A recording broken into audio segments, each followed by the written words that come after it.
Hi, my name is Michael Blackstone, and you don't know me yet, but you're going to get to know me pretty well over the next 2 hours. This is a workshop Susan Pierce Thompson offered you as a bonus included with her Bright Line Eating program.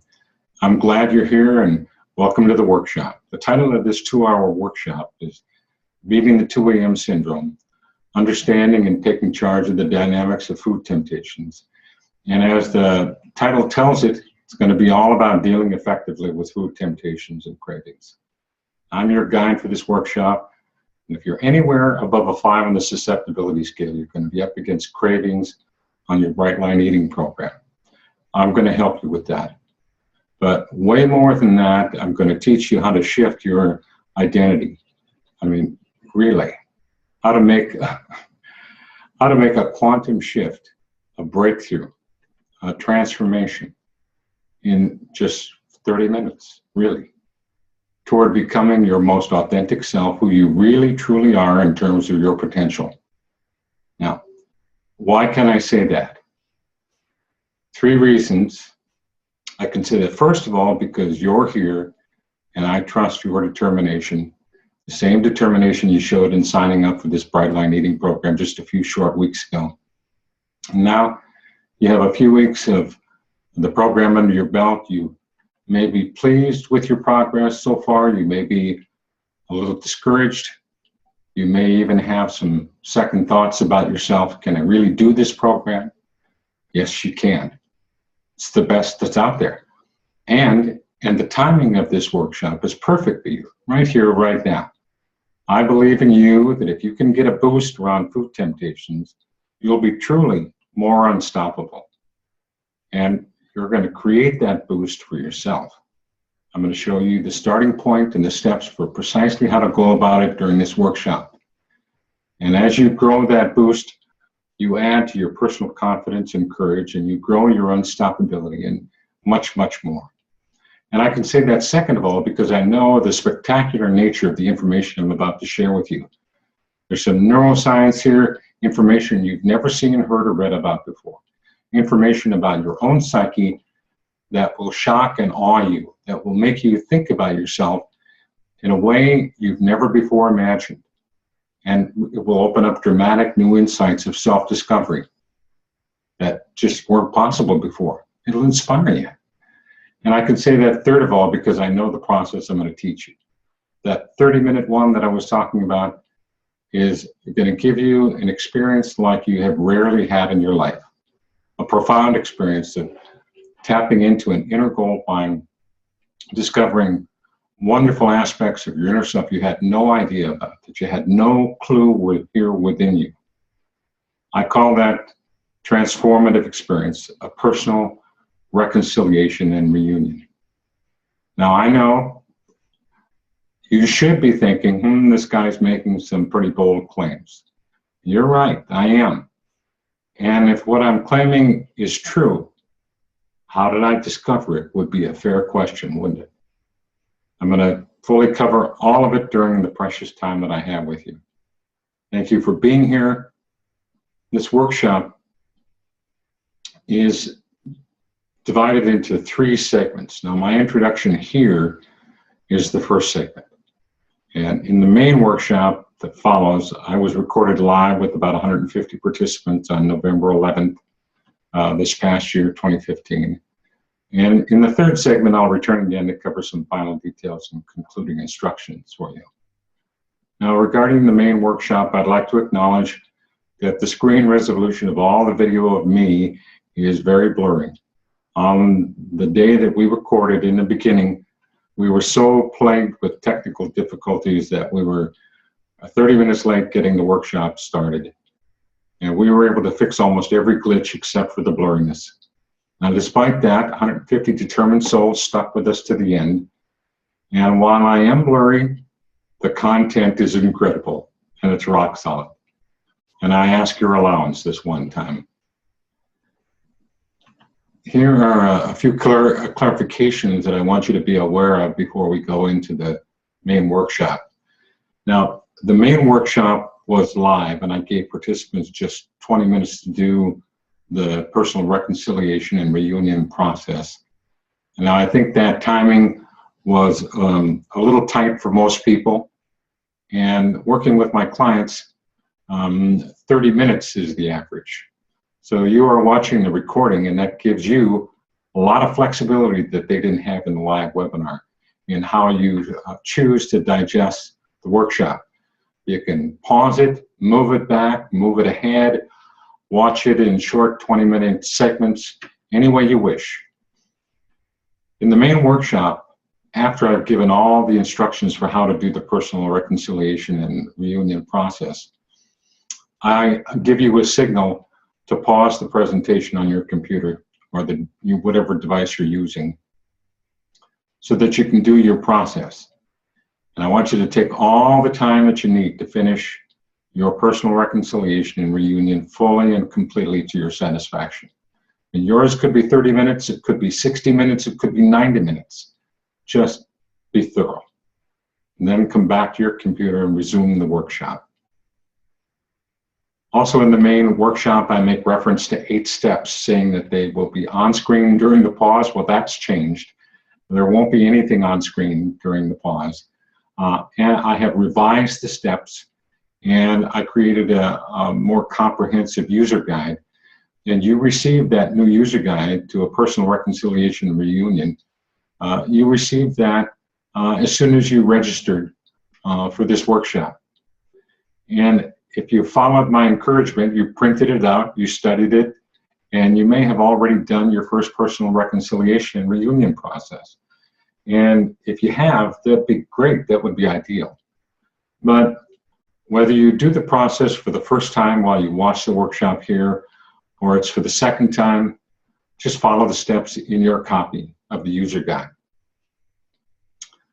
Also, during the workshop, I spend a good deal of time giving you examples of various types of inner conflict so that you can identify the type of inner conflict that you personally experience. Now, although episodes of food temptation are definitely examples of inner conflict, these episodes are often triggered by a deeper, non-food related inner conflict. And I would like you to identify for yourself the non-food related inner conflict that you have episodes of. If you work with that conflict, you will get a deeper and a more powerful result. So I now wish you all the best. As I turn you over to the main workshop, I'll be back again at the end for the conclusion.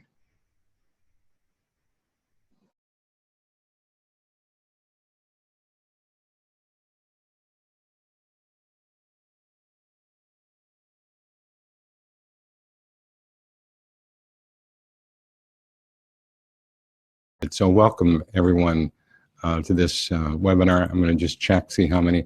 We have 330 people here live now out of 1,530 that signed up, and I'm so happy to see you all here. And I'm looking forward to delivering a bang-up webinar and workshop here that you're going to walk away from with a fantastic and a profound breakthrough in your inner relationship with yourself. And I know you heard me say in the introduction, the most important relationship in life is the one with yourself. So I'm going to get into the webinar very quickly here and start it. So beating the 2 a.m. syndrome of internal conflict, understanding and taking charge of the dynamics of food temptation. So I'm going to get right into something controversial, episodes of food temptations. And you know, what is the real problem here with them? So first, food temptations are actually examples of a more encompassing phenomenon called intrapersonal conflict. And in turn, episodes of intrapersonal conflict are examples of a deeper phenomenon. And here's where I'm getting controversial. It is conflict between the right and left hemispheres of the brain. This is what I've come to know over the last 21 years. And during this program, I think you're going to come to a similar conclusion. And it's going to be mind-boggling. I want to tell you a little bit about me. I met Susan Pierce Thompson about a year ago in October. And during that time, I didn't know she was doing Bright Light Eating when we had a few conversations back then. But then I found out and watched her launch videos last February for her second boot camp. And I was really impressed. And I also thought that, hey, this could work. And I realized, this problem with sugar and flour is really a problem. And I know for myself personally, down through the years, that sugar is like just throwing sand in the joints of my knees and arms and makes me stiff all over. And so, in June, well, let me go back to February. So from February, boot camp started March, April, and May. And I very imperfectly kept to some bright lines, very imperfectly. But even doing it just kind of half-assedly like that, I lost about 3 pounds a month. I went from 229 down to 217. So, and so I decided that, that's working pretty good. So when the June boot camp came along, I'm watching the launch videos for that. And I decided that I'm going to join that. But at the same time, Susan had asked me to do a webinar, a free bonus webinar during that June boot camp, which I did on July 15th. But I started the boot camp, just like all of you, there are many of you who did the June boot camp that are on this webinar again. And one of the amazing things that happened is that it was an answer to my prayer, the June boot camp, because I had been, for the previous like 3 or 4 years, been feeding my boys who are 15 and 12 years old now. I had been feeding them junk food, feeding myself junk food, and we were putting on weight. And it wasn't good, and I felt guilty all the time. And then when I was watching one of the June launch videos, Elliot, my oldest 15-year-old, he came into the room and he watched the end of the video with me. And he turned to me and he said, "Dad, I want to do the program too." And I was shocked because Susan talks about this, not for kids, but he wanted to do it. So I said, yeah, okay. And both he and my 12-year-old, Ewan, we started the boot camp for ourselves on June 12th. And we are now on day 152. And Elliot started off at 245 pounds. He's down to 215, down 30 pounds. Ewan started off at 160. He is now down to 135, 25 pounds lost. And me, if I go back all the way to February when I started just halfway applying bright lines, and then the rest of what I lost from June to now, I'm down 40 pounds. Down, and that's exactly my goal weight. I weighed myself this morning, 179, 40 pounds down. Now, I've been struggling for years to lose weight. In spite of the fact that I'm an executive coach and have been for years, I couldn't get my weight under control. But here in this program, there were 3 things that were working for me. Number 1, the boys joined the program. And that gave me a tremendous added incentive to make this program work. And then number 2, here's the Bright Line Eating program. And I have never encountered a program as comprehensive and as effective as this program in my life. And it just works. The portions work. And you have to adjust the portions from time to time, but everything about this plan works. And the success of the boot camp, the big success here in this October boot camp, is showing up and supporting the fact that this program works. It's not just the best of its kind. In my experience, it is the only one of its kind for sustainable weight loss. And then the number 3 thing that supported me is during episodes of food temptation specifically was my relationship with myself, having some years back resolved my own inner conflict between my hemisphere personalities. This is the 3 of us about 18 months ago. We're on a little weekend getaway in Sedona. So sorry if any of those pictures of what they're holding triggers you. So I'll move away from it fairly quick. But you can see that all 3 of us have a little bit to lose. Now, somewhere around 2003, I had an experience that was just like burned into my memory. I was on my millionth diet, and my habit, even when I'm on a diet, is to, in the middle of the night, 1, 2, 3 o'clock in the morning, that's why I call it the 2 a.m. syndrome. I'm downstairs with the fridge door open, 2 o'clock in the morning. I'm looking for something to eat that I can eat that's still on my plan, my diet, and I'm not finding anything. And I'm thinking, oh, good, I'm going to get to go back upstairs to bed, and I'm going to be able to stay on my diet. And then this thought pops in, oh my God, the freezer. So I opened the freezer, and sure enough, there's a tub of ice cream in there. And you know what happened? I finished that thing. And I went back upstairs to bed, totally defeated, angry, depressed. But what was different about this experience is the next morning I woke up with this burning question. I mean, it was really in my head, just burning. How could I stand in front of my refrigerator, wanting to eat and not wanting to eat all at the same time? How is that even possible? Well, I made a vow to answer that question, and damn if I didn't figure it out. It took me a couple of years to connect all the dots on it. But I was experiencing intrapersonal conflict around food. So I talked all about this slide, and I realized, I made this vow to answer this question: how could I be looking at the inside the refrigerator and want to eat and not want to eat at the same time? And I was experiencing intrapersonal conflict within the hemispheres of my brain. So what is it? It's episodes of conflict that occur solely within the psychological dynamics of an individual's own mind, and the term is interchangeable with inner conflict. And the working definition that I use is that inner conflict is the presence of conflictive inner dialogue, opposing thoughts, feelings, preferences, beliefs, and values, solely occurring within the psychological dynamics of an individual's mind.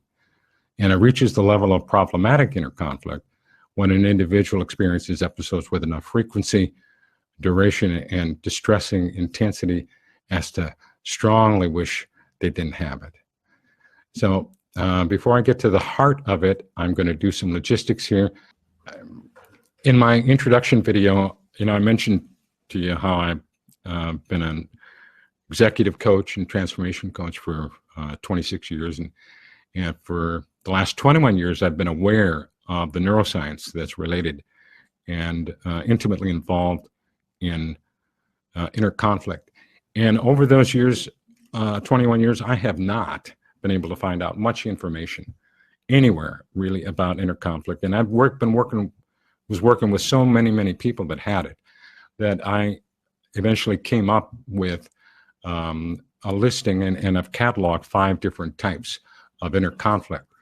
And the first one is repressive inner conflict. It's conflict where the left hemisphere represses the right hemisphere emotional contribution and expression. And the second type of inner conflict is impulsive, where very spontaneously the right hemisphere will enact an impulse. I've heard so many experiences in the Facebook page with our Facebook page about people who will pop something in their mouth before they even know it. Now that's the right hemisphere doing that. And then of course, the left hemisphere is the personality that later regrets it. And you get upset with yourself when that happens. The third type of inner conflict is self-abusive. And this is where the left hemisphere interpreter, you've heard Susan talk about it, but you'll learn much more about it later. The left hemisphere interpreter in an inner dialogue uses negative self-judgments and through the inner dialogue, and basically you beat yourself up, and it's your inner critic. And then the fourth type of inner conflict is compulsive, different from impulsive, number 2, because compulsive, you get a little bit of warning. When you're in an episode of a food temptation, you're in this episode, and that it's perilous, and you want to stay on your bright lines, but this compulsion to eat sometimes can get so irresistible, and that compulsion is initiated by the right hemisphere, and the right hemisphere builds up intensity around this compulsion. And then if it results in a binge, then the left hemisphere, as soon as the binge is over, regrets, gets angry. So there are other kinds of compulsion too besides eating. I just gave you that one example. Any unwanted behavior that is compulsive is initiated by the red hemisphere and then is followed by the left hemisphere regretting it. And often that circles back up to number 3, self-abusive, and beating yourself up for it. The fifth one I'm really not going to say anything about because it is restricted mostly to men, and I don't think anyone here actually has that. So I'm going to give you one general example of each of the first 4 types of inner conflict. Now, the repressive. In certain situations, you really want to be yourself, to do or say something, but you suppress your full expression, and then you later wish you could have expressed yourself. Here's a general example of impulsive. You get impulses and you just act on them without the chance to think, but you later regret what you did after the fact. And the self-abusive type of inner conflict. Within your mind, you beat yourself up mildly or severely, and you feel bad about yourself. And the fourth one, compulsive inner conflict.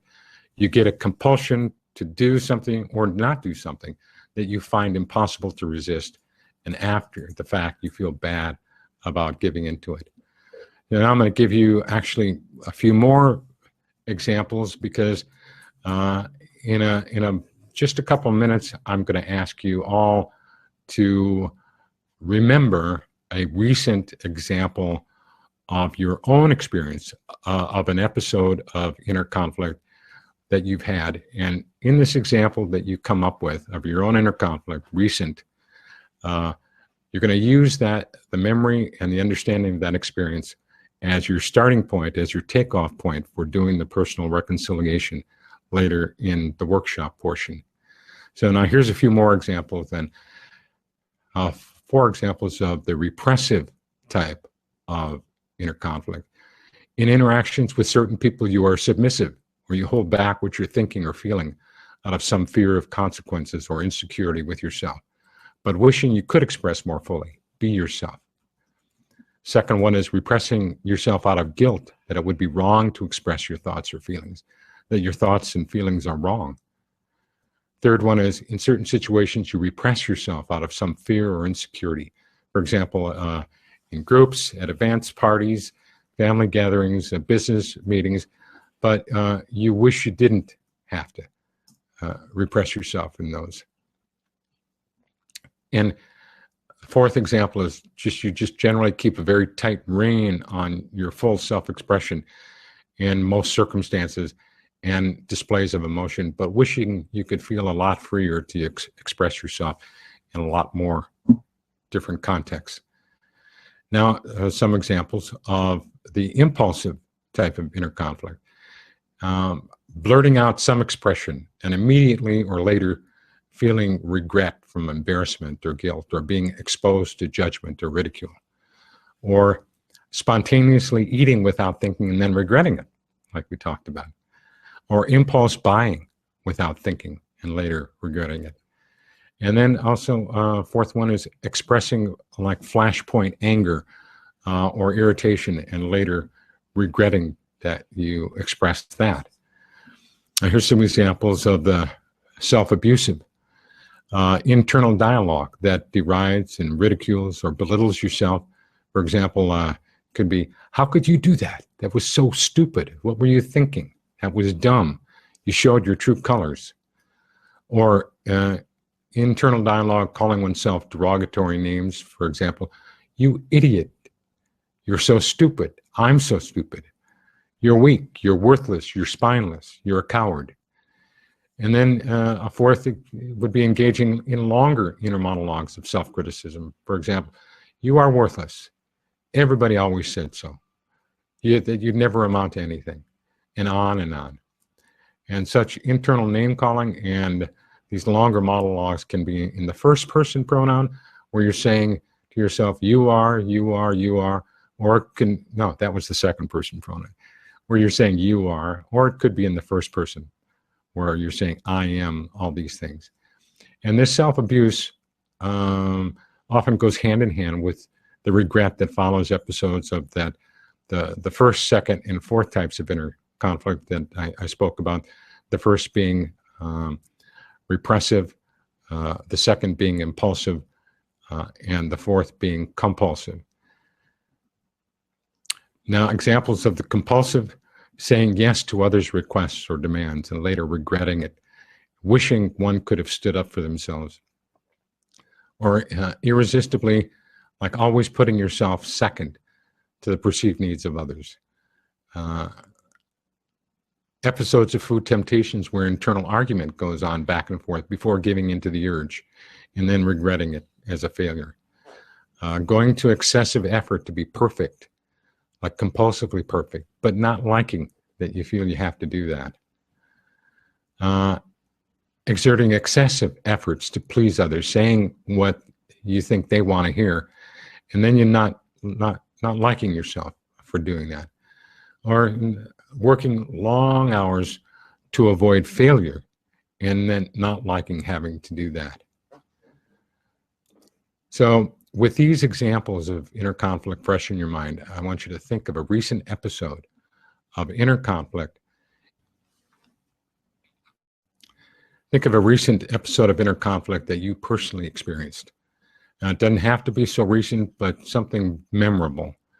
And again, here's a couple of very general examples. You kept something, or you kept or held yourself in check, but wish you hadn't or didn't have to. You did something impulsively you didn't want to. You beat yourself up over something, or you struggled over doing something or not doing it. I want you to write down that example of your inner conflict, because you're going to use that experience in the latter half of the workshop to do the process that I call a personal reconciliation. Now, how widespread is the problem of intrapersonal conflict? About 1 in 3 people are affected worldwide in all the developed countries. Every clients that I've had from every country in Europe and some countries from Asia and South America, all of them have inner conflict, and approximately in that same ratio, about 1 in 3 people. More than 70 million adults, just here in the US, 70 million adults 21 to 70 years old, endure distressful episodes of it. And more than 15 million children and teenagers, 10 to 20 years of age, they endure distressful episodes of inner conflict. And here in our population of Bright Line Eating, well, I'm going to ask Pamela if we've got any responses in that poll to give us an indication of what the ratio is in this group. Have you got anything yet, Pamela? 89 yes and 11% no. 89%? Yeah. Okay, so that's roughly in line. And when I did this webinar last July 15th, for the first time for the third boot camp, we got a 93%. Everybody on that webinar, 93% experienced episodes of inner conflict. And I think, I don't know if I got the distinction, but inner conflict in other situations, yeah, that was in the question. Do you experience inner conflict in other contexts besides food situations? And so Pamela's telling me we've got 89% in this group of all of us who are here in this program today. And how bad is the problem of intrapersonal conflict? Well, I think almost all of you know regular episodes of inner conflict cause untold emotional pain and suffering. It really hurts, and it's so depressing to be experiencing episodes of severe inner conflict. Chronic episodes of inner conflict and turmoil cause physical symptoms as well, like chronic fatigue. They cause episodes of inner conflict can cause psychological issues like depression and contribute to health issues like lowered immunity and even disease. But in the ultimate, severe inner conflict causes the greatest majority of suicides.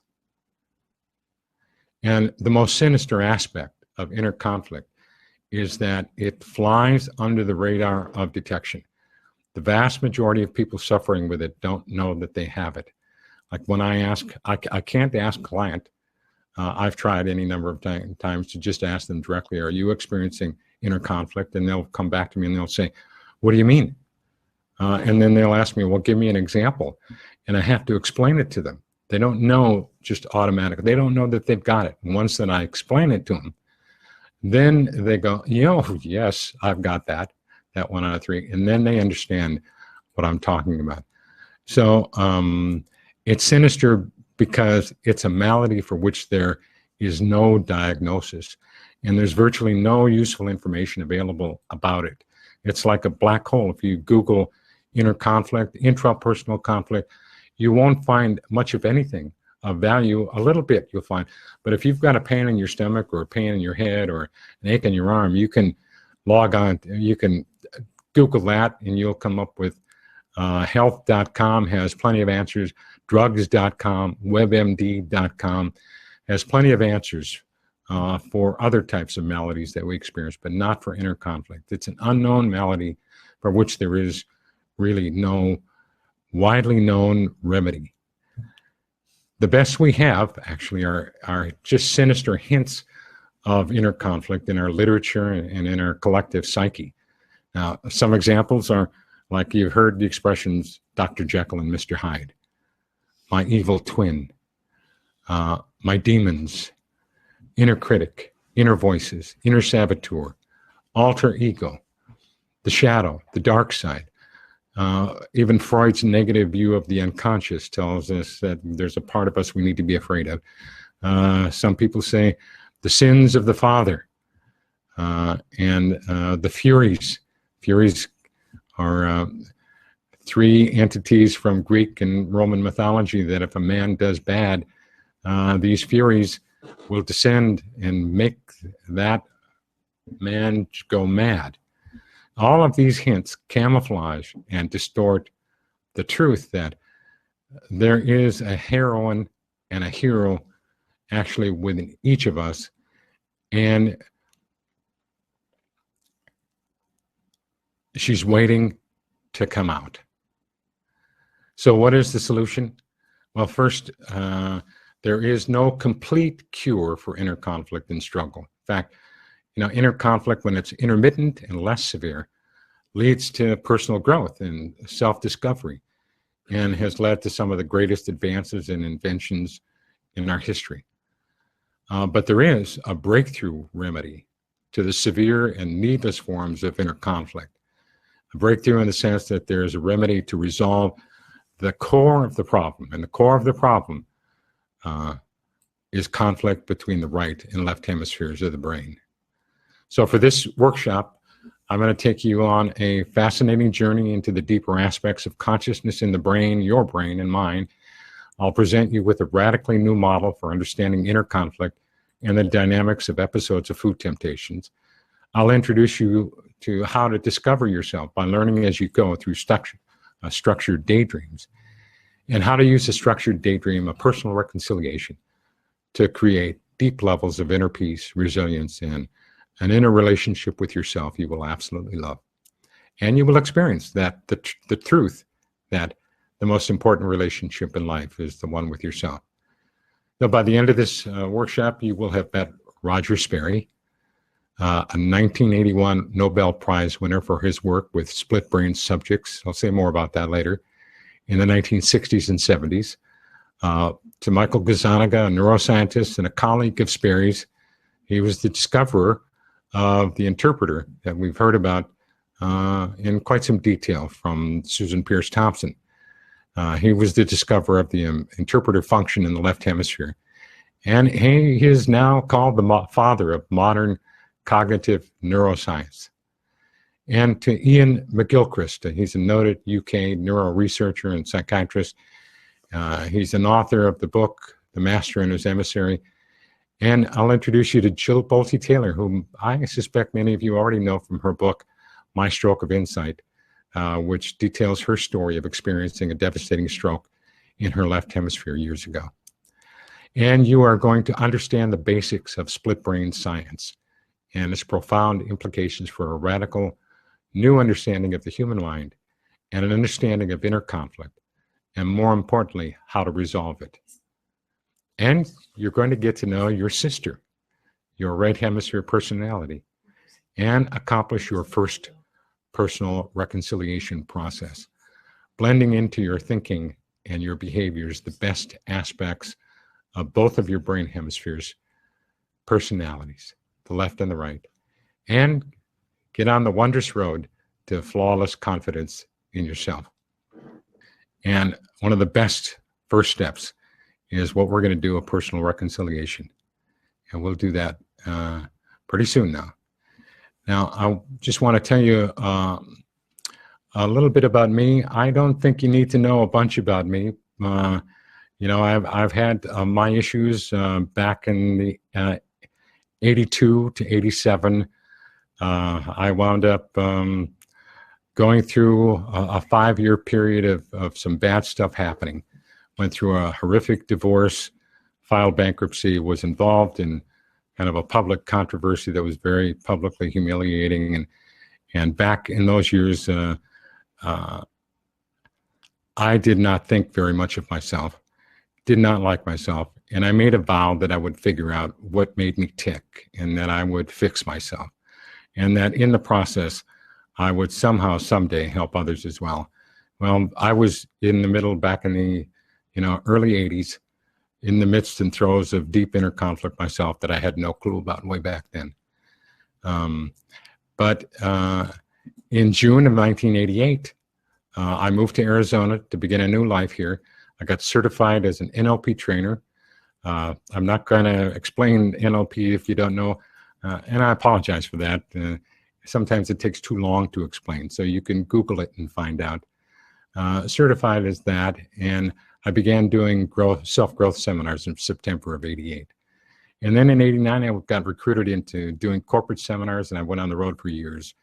And in that same year, 88, I began executive coaching and gradually moved into transformation coaching. And since then, I've worked with one-on-one with about almost 4,000 business professionals from a dozen Fortune 500 companies, but other smaller companies and us regular folks too. And early on, I recognized this pattern of inner conflict, about 1 every 3 people that I work with. And so I began specializing in that, not in small part because I experienced lots of it myself. And this is what we're working on during this webinar workshop. And I also saw a second pattern where clients were still being affected by past negative conditioning from experience they had when they were very young, like 2 to 12 years old.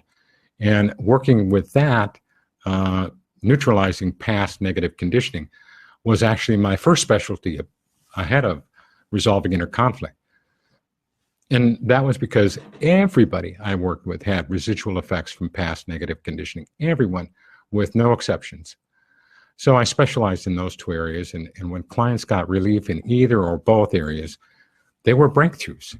And that was very satisfying for me. That became my love, working one-on-one like that and working in the area of that, having breakthroughs. That's where the fancy term transformation coach comes from. I never was too much satisfied with people making incremental improvement. I like to help them experience breakthroughs for themselves.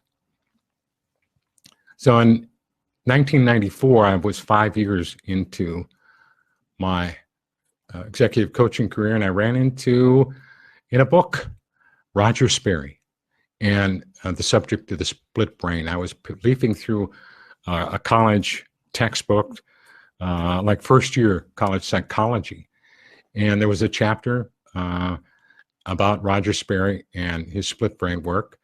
You'll be learning a lot more about it in just a couple of moments, but he won a Nobel Prize, 1981, for his work with split brain patients. And I was reading about it on that day. And there was another fellow, Michael Gazzaniga, was mentioned too in that article. And he's the one I think I've mentioned a couple of times. He's come to be called the godfather of split brain science and the father of modern cognitive neuroscience. And this in 1994, I was just floored by this. I was blown away, and it did because it opened the door for me to understand in a whole new way the neurodynamics of the inner conflict that my clients were experiencing. And so, what is a split brain? In 1961, Sperry and Gazzaniga began studying a special group of patients who had severe, intractable, and life-threatening epilepsy.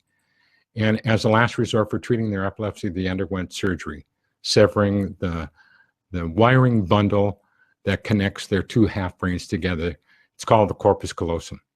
And the surgery was a success, but these patients could no longer communicate conscious thoughts, feelings, or information of any kind between their right and left hemispheres. As you're going to learn, they came to be called split brain patients or split brain subjects. The corpus callosum is a band of about 250, 300 million nerve fibers that are very, very thin, about 1/10 of the diameter of a human hair. And there's, let's say, 250 million of them. And right between the left and the right hemispheres where this corpus callosum comes into a bundle. And from there, in the center point between the hemispheres, it's like two ponytails, like one to the right and one to the left, where the wires go out from the right and to the left from this central bundle, and they fan out into the furthest reaches of both the right and the left hemisphere. And this is the part of the brain that was severed, and that stops all conscious communication, all cognitive transferring of thoughts or feelings between the hemispheres. So the left hemisphere no longer knows what the right is thinking or doing, and the right hemisphere no longer knows what the left is thinking or doing. So I'm going to show you a video right now, and in this video you're going to see a split brain patient, and this video was produced around the mid-1960s, somewhere between 62, 3, 4, because the first split brain patient that they started to study was in 1961. So that's about where this video had to have been shot. And it shows a split brain patient trying to solve a little six object puzzle, 6-piece puzzle. And he's first asked to do it with his left hand, which is connected to his right hemisphere. And he's able to successfully put together this 6-piece puzzle. And then he's asked to do it with his left hemisphere, but his left hemisphere cannot do it. And watch, you're going to find this funny because his right hemisphere is going to come up and try and help him. And he winds up having to sit on his left hand connected to right hemisphere to keep from interfering. But you'll see that. And then you're also going to see what it's like when the narrator, who happens to be Michael Gazzaniga at that point, when the narrator has them start trying to work the puzzle together with both hands. Here we go.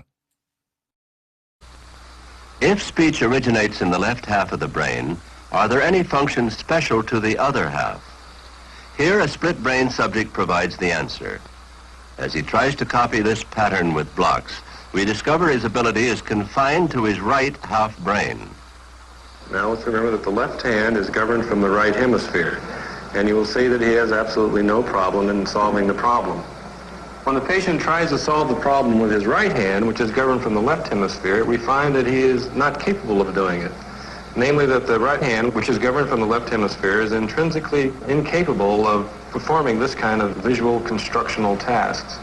It's interesting to note that the whole perspective is gone. He has 3-in-1 block combinations. It doesn't even square them up. You can see the left hand wants to keep helping the right and is interfering. Well, we're now seeing that the left hand can perform the problem and that the right hand cannot. Now the question becomes, what happens when you allow both hands together to try to solve the problem? And what we find out is that they fight over each other. One hand knows how to do it, and one hand does not, and so they more or less squabble. And the reason for this is that the hemispheres are disconnected. Now, the right hemisphere controls the left hand, and the left hemisphere controls the right hand. And these are almost mutually independent systems. It was as if two people were fighting over performing this task. One knew how and one didn't, and one would fight for dominance of the situation.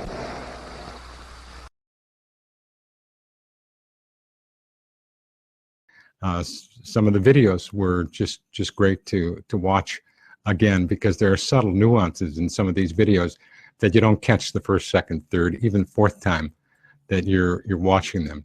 And I've got a few more for you. What I want you to take away from that first video, actually, is that after the corpus callosum is disconnected, internal conflict within the hemispheres is no longer possible. But you notice outer physical conflict is still possible. And Gazzaniga says at one point, it's as if they're two people and they're squabbling. There's really no as if here. There are two independent personalities, and they are squabbling. They're separate personalities. And you get, in my view, this is like compelling evidence that inner conflict within us normal people is literally conflict between the right and left hemispheres of the brain. And outer conflict, like what you saw in the video there, appeared in other bizarre situations after the corpus callosum was disconnected. There was a woman who, after the surgery, would go into her closet in the morning looking for something to wear, and she'd pick out something, but it would be picked out by her left hand, and it was something she did not want to wear. And she, with her left hand, was her right hemisphere. Her left hemisphere didn't want to wear that, and she tried to put it back, and she couldn't get her left hand to let go of it until she called for her daughter to come into her closet to help her with that. And there was another woman who had difficulties grocery shopping, that her left hand, right hemisphere, would grab something, put it in the cart, and she, left hemisphere, didn't want that for whatever reason. She would put it back, and then her left hand, right hemisphere would put it back in the cart, and grocery shopping for her was occasionally a nightmare. Now, this is all called the disconnection syndrome, and this kind of outer conflict happens for maybe a period of some months after the surgery, but it doesn't go on generally for most split brain patients, forever. And then there was the story of the man who couldn't dress himself, that had trouble in the morning.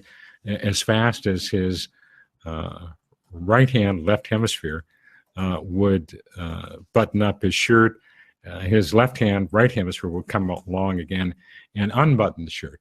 And there was the evidence, the story of one man who got angry, got into an argument with his wife, and went after her with his left hand, trying to do some physical harm to her. And his right hand grabbed his left hand to try to restrain it. And it was his right hemisphere being angry, his left hand therefore trying to attack his wife, and his left hemisphere being more practical, trying to restrain him. So it was kind of a bizarre situation. So in just a moment, I'm going to show you a video. This one's about 10 minutes long. I have edited it down to its most important parts. It's a Scientific American documentary with Michael Gazzaniga, and Alan Alda is the host. And almost everything that you need to know about split brain research and the split brain findings is covered in this video. So here we go.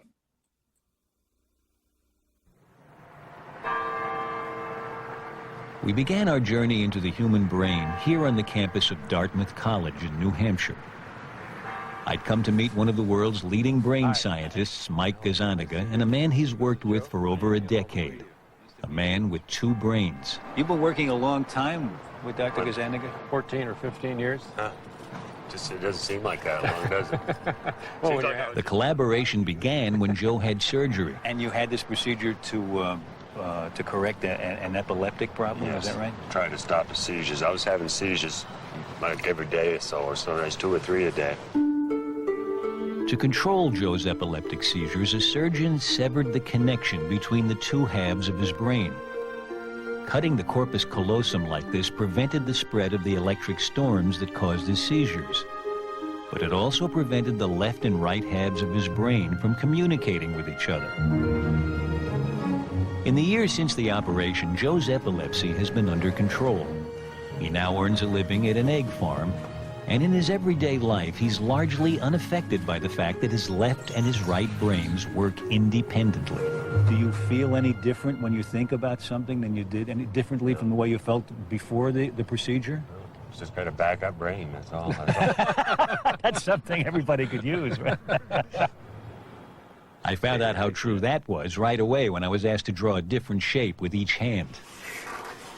In a brain like mine, roughly speaking normal, at least all in one piece, the left half of my brain controls the right side of my body, while the right brain controls the left side. Oh, no. But because the two halves are connected, Nothing wrong with that. getting each hand to work independently isn't easy. Well, we're seeing the fact that that Alan's hemispheres are connected, and that the motor messages from one are confusing the motor messages in the other. I was just drawing an upside-down duck. Okay? But when Joe is given the same task, his two hands operate as if controlled by two separate brains. What's happening is that each half of Joe's brain is given a separate instruction. He's asked to fix his eyes on the cross in the center of the screen. Anything flashed to the right of the cross goes only to his left hemisphere. Things to the left go to his right hemisphere. Because the two don't communicate, each hand does only what its half of the brain sees. Wow, look at that. It's really like two different people doing the same... That's right. Same That's right. task. That's the idea.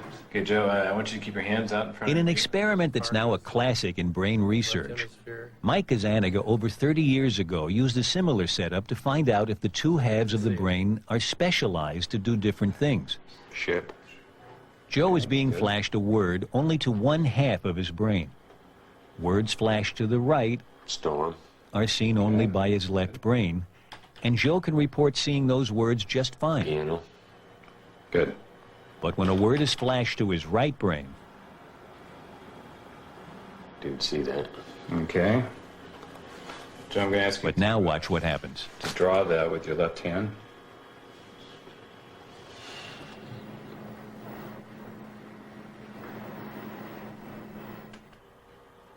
They get me lost. Why don't you try drawing another picture of it right over here, if that will help you.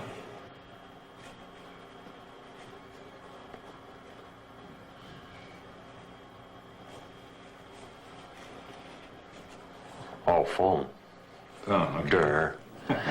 It's almost as though somebody has given him a secret communication. That's and right. now he knows that it's a telephone. But up until then, he was blind to it. Exactly. But he had to figure it out about as long as we did. That's really interesting. It's a picture here of somebody communicating almost with another person. And the communication is not occurring inside the head. It's occurring out on the piece of paper. Yeah. So far, Joe has been seeing only one word. Cat. That's a cat Things get sound. even stranger when he's flashed two words, each to only one half of his brain. The right hemisphere saw toad. And And so his left hand draws a toad. So there's the toad. Oh, it's a toad. And this time I was able to guess what was coming. Will Now- they put a little three-legged stool in there later, or what? Joe's speaking left brain saw a stool. Saying the word lets the hand that's controlled by his right brain in on the secret. That's great. That's really interesting. And if he had seen that with the corpus callosum intact, he would have drawn a toadstool. Right. Not a toad and a stool. Right, exactly the point. I've been doing this for 35 years. Yeah. And It gets me every time. Yeah, it must. It must. When Gazzaniga first did this experiment, it instantly proved that the ability to speak resides almost exclusively in the left hemisphere. Not until he sees what his right brain is drawing is Joe able to name He it. said church, didn't he? After looking at the picture. Yeah, this time, instead of naming the word, I want you to point to the word. Again, Joe sees two words simultaneously. Bell goes to his non-speaking right brain. Music to his speaking left brain. When asked to point to a picture of what he saw, he chooses Bell. But when asked why, Okay, why'd you pick that one? Use it. Music? and when asked to explain, It was music and bell, and it was a few minutes ago. Last time I heard any music was coming from the bells out here, Uh-huh. banging away. So the bell's outside here. So, look good enough answer to me. What's extraordinary is that Joe's speaking left brain concocts a plausible story of why he pointed to Bell, even when some of the other pictures more obviously represent music. Gazzaniga believes this determination to find cause and effect, this desire to explain, is the left hemisphere's most marvelous property. One of the unique things to the human brain is this need to interpret why two events occurred. What was the antecedent of this? What caused this? And if you can imagine that a species like us that has that little chip in its brain that asks those questions is going to survive rather well, because it's going to figure out more about the nature of the world than a species that doesn't have that. Okay, Joe, I want you to keep your hand. But as I was about to discover, the right brain has a very useful survival skill all its own. What do you think will happen here? So for you, we're doing a live experiment. Never done it before. The experiment involves the 16th century Italian painter Arcimboldo, who made faces out of fruit, flowers, meat, even books. From other research, there's reason to believe that the ability to recognize faces is located exclusively in the right hemisphere. So Mike wondered if Arcimboldo's paintings would look different to each of Joe's two brains. So will his left hemisphere say, I saw a potato, I didn't see a face? And will his right hemisphere say, I saw the face, and not comment on the fact it was made out of a potato? You're going to see a figure followed by a choice of two words. If this works, it'll be terrific, but we'll see. So here it is live. Okay? The first painting goes to the right hemisphere. And Joe points to face. Down. The next painting goes to his left brain. And this time he points to fruits. Mike seemed pleased. Are you having a moment? This is too good. Again to the right brain, and Joe sees it as a face. Point it down. But to the left brain, Face made out of books. Point it up. Pointed to books. Are you happy with what you're Fruit. seeing? It's unbelievable. He's doing it. You see that? It's good. It's going so fast. It's shifting from left to right so fast. I can't keep up with you. You're used to looking at this. When you show him a face in the right side, the left hemisphere, Yeah. he's focusing in on the elements that made up the face. Yeah. When you show him the exact same picture in the left field going to the right hemisphere, he's focusing on the face and not the elements. And not the elements. If you came down from another planet and you saw faces and vegetables, you might not think there was much of a difference among them. But the brain seems to be made up in a certain way to say faces are very different from other objects. That's right. And one side of the brain specializes in faces. Exactly right. Exactly right. It is an adaptation that we have to detect upright faces. It's a very important. You can imagine in an evolutionary time that all of a sudden you have the ability to detect quickly an upright face. You want to read the expression on that face. You want to know if it's friend or foe. You want to have a set of questions about that face. the right brain might be skilled at recognizing faces. But when it comes to what gives the human mind its power, the ability to reason, to invent, to interpret the world around it, Mike Gazzaniga's 30 years of research has taught him which hemisphere he wouldn't want to be without. The old phrase around our lab is, don't leave home without your left hemisphere. That's where the action And we're is. back live. And I love that video. I've watched it many times myself. Just edited it down to the and what I want you to take away from that video is obviously speech is only in the left hemisphere, about 95% of us. And however, the right hemisphere can form its own thoughts, can read, can follow instructions, as you noted in the video. But the right hemisphere cannot speak on its own, but it does contribute emotional content, color, and a colloquial vocabulary to left hemisphere speech. That is, when not being inhibited by the left hemisphere. And the left hemisphere range of emotional experience and expression is much more limited than the right hemisphere. The right hemisphere capable of the heights of ecstasy and the depths of despair. And the left hemisphere range is not that wide. And as you noticed, the left hemisphere tends to details, while the right hemisphere sees the big picture patterns. And that gives rise and support to the finding that that the right hemisphere is superior at reading emotions in others from body language, facial expressions, and tone of voice. And each hemisphere is an independent conscious system. And I dare to say, as somebody else you'll hear in a few moments, a separate and independent personality. And Susan Pierce Thompson has talked about the interpreter function. And the interpreter function is found only in the left hemisphere, as Gazzaniga mentioned. And interesting for us to note here, the interpreter function is the source of all self-abusive inner dialogue and all rationalizations for right hemisphere behaviors. When you beat yourself up after any behavior that upsets you or that you're not content with, it's the left hemisphere that's doing the beating up. In this next video, it's a shorter one, this is just Michael Gazzaniga, and that video that you watched just a moment ago, that was done in 1996. And by that point, Gazzaniga had been, as he mentioned, over 30 years working with split brain patients. Now today, he's been working with them for over 50 years. And this video is of him briefly talking about the left hemisphere interpreter. And you can see he's aged some, and he is like well, I'm not sure what the expression would be. He's the senior partner. He's probably the most knowledgeable man alive on the differences between the right and left hemisphere. In my early part of my career, and continues, I studied patients who had their two brains disconnected. What we were responsible for was working out the functions of each hemisphere. You could work with them independent of the other influencing it, so you kind of got to study it alone.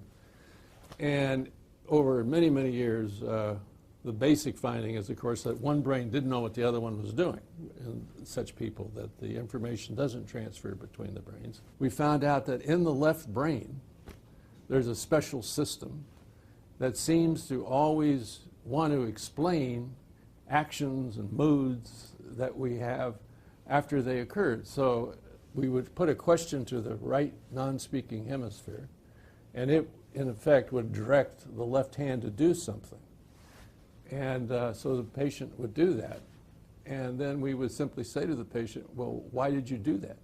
The patient would make up a story that would explain why their hand had done one thing and why the other hand had done another thing, and wove a tale that made coherent, as it were, the behaviors that are coming from all these separate brain areas. The behavior comes out, and then there's this little narrator up there that turns it into a story that makes this feel coherent and unified. Turns out it's a thing in the left hemisphere that does this. And we called it the interpreter. And it's a very powerful force in the human condition, and it's always trying to figure out and seek explanations for our behavior. And that's what it does. So what I'd like you to take away from that short clip of Gazzaniga 2013, the interpreter function, as he says, resides only in the left hemisphere. And in its attempts to understand and explain how and why things happen, the left hemisphere interpreter serves an important function in life. But in the area of subjective self-assessment, it can be wildly inaccurate.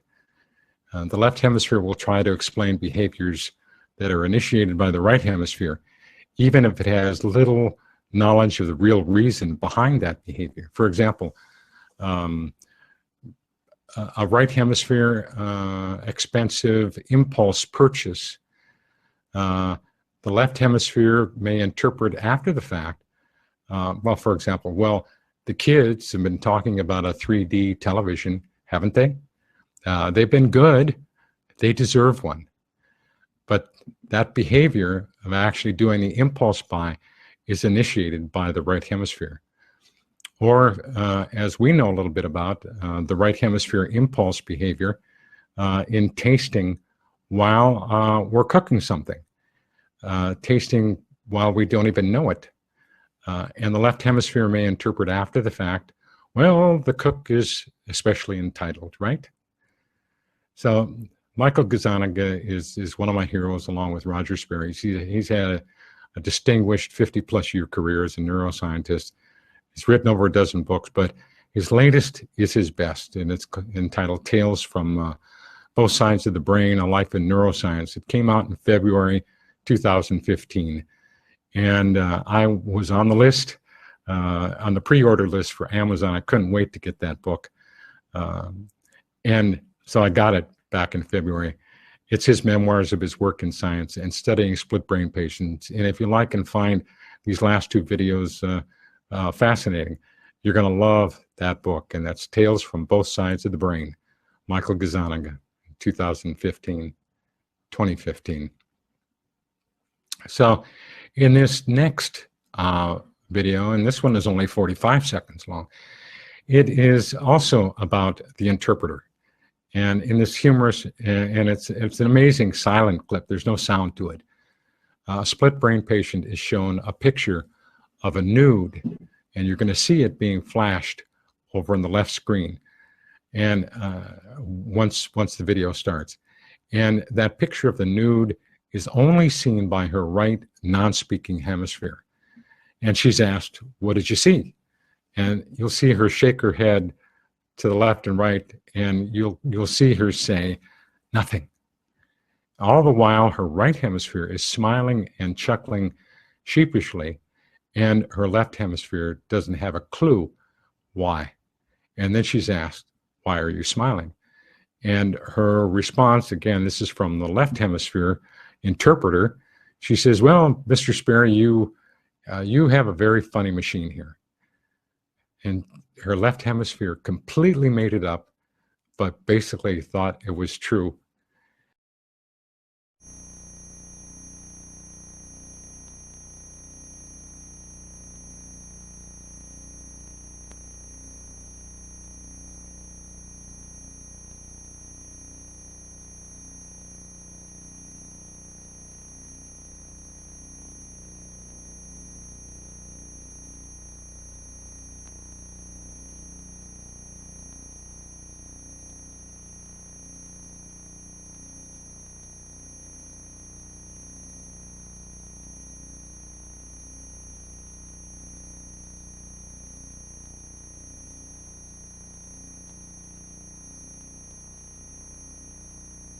Oh boy. And in hundreds of similar tests, not always with the nude picture, but the results were always the same. Similar tests where the right hemisphere saw something, the left hemisphere didn't, but the left hemisphere still engaged in reasonable, but completely in the dark and inaccurate speculation about the reasons for the right hemisphere behaviors. And what amazed me in all of the examples I've read about, the patients always felt and acted as if they were telling the truth. They thought it was the truth, as good a truth as they could come up with. But now I want to say, as amazing in my experience as a coach, even we normally connected folks, we make up crap just as famously as a split brain patient, myself included. And we tend to believe it. I want to tell you that, in getting ready for this webinar, I really got into seriously preparing and revamping this webinar from the first one I did back in July. I knew it needed improvement. And so for the past 3 weeks, I've been struggling with it. In the first 2 weeks of that, my left hemisphere was going crazy with me. It's like, you're never going to figure this out. You're never going to make it any better. You're getting too old for this. You're not eloquent enough. And, well, my saving grace during that first 2 weeks was that I know that that's what the left hemisphere does. And I was able to, release that. And I was able to, say, no, that's not true. You're making that up. Let that go. Just keep working at it. Finally, exactly 1 week ago, I woke up in the morning. I had a breakthrough. It all fell into place. Actually, just before I woke up a week ago this morning, how the seminar was going to go. Not with all the troubles that we're having here, but that it would go better than it did last July. And so I haven't had any complaints from my left hemisphere during the last week. I've just been able to get on with it and get it done. In this next video, this is a video of Jill Bolte-Taylor, a neuroanatomist who, as I mentioned earlier, suffered a stroke in her left hemisphere and lost speech and lost all consciousness in her left hemisphere and was left with only the experience of her right hemisphere. And so here's a little bit of what she says based on her expertise in neuroscience and her personal experience in having a stroke and being only in her right hemisphere consciousness. I grew up to study the brain because I have a brother who has been diagnosed with a brain disorder, schizophrenia. But on the morning of December 10, 1996, I woke up to discover that I had a brain disorder of my own. A blood vessel exploded in the left half of my brain. And in the course of 4 hours, I watched my brain completely deteriorate in its ability to process all information.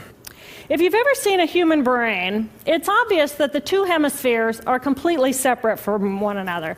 And I have brought for you a real human brain.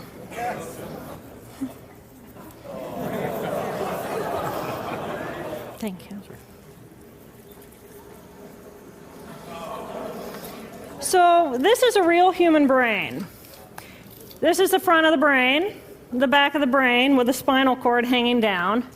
And this is how it would be positioned inside of my head. And when you look at the brain, it's obvious that the two cerebral cortices are completely separate from one another. For those of you who understand computers, our right hemisphere functions like a parallel processor, while our left hemisphere functions like a serial processor. The two hemispheres do communicate with one another through the corpus callosum, which is made up of some 300 million axonal fibers. But other than that, the two hemispheres are completely separate. Because they process information differently, each of our hemispheres think about different things, they care about different things, and dare I say, they have very different personalities.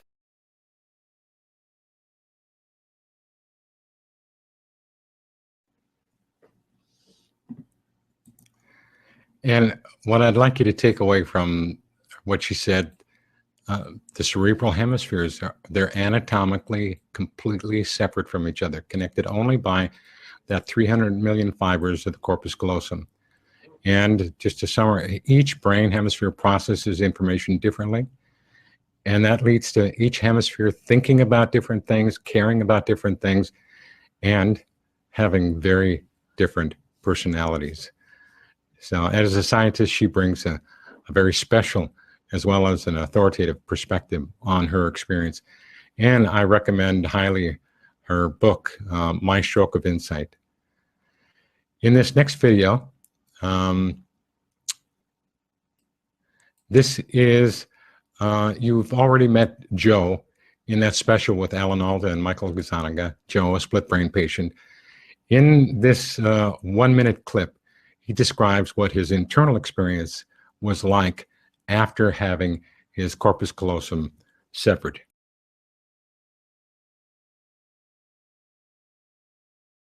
I know the left hemisphere and right hemisphere now are working independent of each other, but you don't notice it. Now, you just kind of adapt to it. You don't have any feeling, it doesn't feel any different than it did before. 7 years ago, Joe had brain surgery to allay the effects of severe epilepsy. His surgeon cut the nerve fibers connecting his left hemisphere with his right. While the operation was a complete success, Joe's unusual case offers an extraordinary insight into the machinery of mind. This fiber system, the corpus callosum, is located midway between the two hemispheres. When it was surgically severed in Joe's brain, the transmission of information between the two hemispheres was halted. We're back live here. And what I'd like you to take away from that video, notice because of the callosal disconnection, you are hearing communication from Joe's left hemisphere exclusively. There is no contribution from the right hemisphere. And notice, interestingly, he always uses the second person pronoun you in referring to himself. Now, that's just like many of my clients did who experienced inner conflict. In the early part of conversations with me, sessions, they would use the second person pronoun frequently. Now, Joe never used the first person pronoun, I. And use of the I pronoun indicates right hemisphere engagement in the conversation. And I found down through the years that when clients who have inner conflict would start off telling me what their situation was, what they wanted to accomplish, they would start off with this you language. And I eventually came to realize that most of the information that they gave me during the you pronoun discussion was of not much use. Usually as the session would go on, they would get more comfortable, like loosen up, so to speak. And then suddenly they would get more animated and they would start to shift to I pronouns use. Then I knew almost all the time I got all the information from that portion of the conversation that I needed to hear to work successfully with them. That's very interesting how the right and left hemisphere work that way. So in my experience, almost all of us identify who we are. Our personal identity is most closely with our left hemisphere. So from henceforth, I'm going to be talking about differences between the left and right hemisphere more in just a few moments. And I'm going to refer to the left hemisphere as you. And when I talk about the right hemisphere, I'm going to refer as to it, but it's a personality. I'm going to refer as her. And this idea that the majority of us most closely identify with our left speaking hemisphere, that really leads to the number one secret that almost all of us are unaware of, and that prevents us from understanding our inner conflicts. And that secret is that you are not alone inside of that inner struggle. You have another personality in there, your right hemisphere personality. And once you get that there's two of you, that you are not alone, that changes the game. In summary, Sperry's evidence showed that each hemisphere of the brain is an individual and independent conscious system, able to operate independent of the other hemisphere with different likes, dislikes, and preferences and capabilities and thinking strategies, and each with an independent concept of self, the present, the past, and the future, and each has its own personal style. And to quote Sperry from 1984, he wrote, "Each can experience its own emotional response independent of the other, which is experienced simultaneous with, and sometimes in conflict with, the other hemisphere's emotional response." And he concludes, "We have not been able to see any real justification in our 23 years of test findings for denying independent consciousness to the disconnected, mute right hemisphere." So now, since this is all about, well, the 2 a.m. syndrome is about episodes of food temptation. So what can we say about what happens then based on all of this information that I've laid out, just the tip of the iceberg of? Well, what happens in an episode of a food temptation is first there's a desire and urge to eat that comes up through the accumbens. And we've heard from Susan Pierce-Thompson all about what the accumbens is. It's a primitive subcortical structure. It's below the hemispheres, and it sends the desire to urge to eat up to both the left and the right hemisphere. And they receive the same information, but they receive information, this urge and desire information from the accumbens through separate pathways. And the right hemisphere immediately begins to add more emotional desire to the urge and tries to initiate the behavior. But the left hemisphere, thinking of future consequences, tries to inhibit the right hemisphere through logic. and a back and forth exchange, a debate, if you will occur between the hemispheres. And the right hemisphere may build the intensity of the urge and the desire to a level that is almost completely irresistible, an irresistible compulsion. Or if the left hemisphere is convincing enough, the right hemisphere may listen and back off the intensity. But if the right hemisphere does continue to build the intensity of the compulsion, the left hemisphere becomes then likely to give in to the intensity of the compulsion, to give in, and then the left hemisphere will switch to facilitating the compulsion by interpreting, by doing its confabulating, making up justification for the eating behavior to be okay. Oh, it's just a little bit. Oh, it won't hurt. Tomorrow I'll get back in the saddle. Tomorrow I'll resume. It'll be okay for now. And in the aftermath of the slip or the binge, the left hemisphere will then switch again and become angry and engage in self-abusive inner dialogue, and you beat yourself up, and the right hemisphere will respond to that self-judgment by contributing the emotional content of guilt, and everybody feels bad. Now, the problem is not with one hemisphere or the other. They both collude together in succumbing to a food temptation. The real problem is actually in the relationship between the two, the dysfunctional relationship between the two.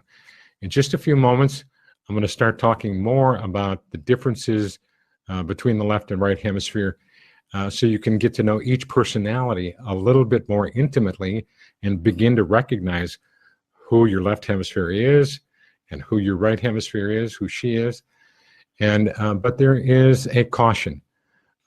Whenever we start to talk about differences between the right and left hemisphere, we get into controversial areas. And in this video, Ian McGilchrist, he's a UK psychiatrist and a neuroscience researcher who's done a lot of study on the split brain, the right and the left hemisphere. And he offers us a caveat.